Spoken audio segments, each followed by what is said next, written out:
l'entreprise Orano, qui est l'ex-entreprise Areva, qui change de nom régulièrement, là encore, c'est comme Total et Elf, c'est qu'il y a eu un scandale géant de corruption chez Areva, donc ils ont été obligés de rebaptiser ça Orano, pour faire oublier la corruption, mais en fait c'est la même boîte, c'est juste qu'ils ont changé les panneaux.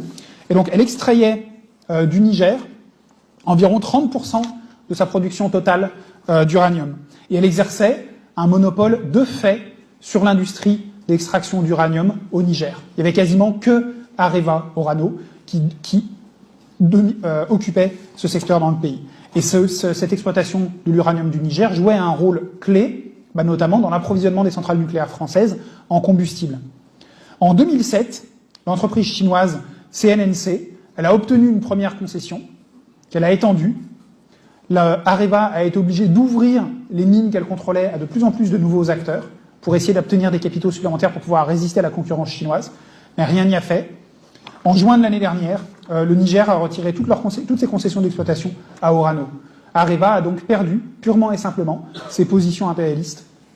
Enfin, Areva Orano, je me trompe tout le temps, ça change de nom souvent, a perdu toutes ses positions au Niger, toutes ses positions dans la filière de l'uranium nigérien.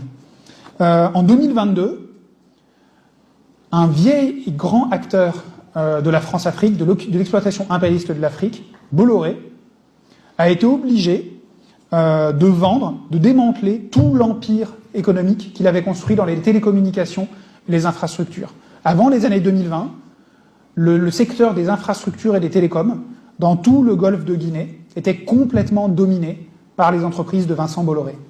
Mais il a été soumis à une concurrence de plus en plus forte des entreprises chinoises, qui fait qu'il a été obligé de tout vendre pour ne pas juste tout perdre, et qui s'est replié sur la France, et c'est pour ça que maintenant il fait autant de profits dans les médias, etc., beaucoup plus qu'avant. Parce qu'en fait, il a perdu ses positions impérialistes dans le golfe de Guinée.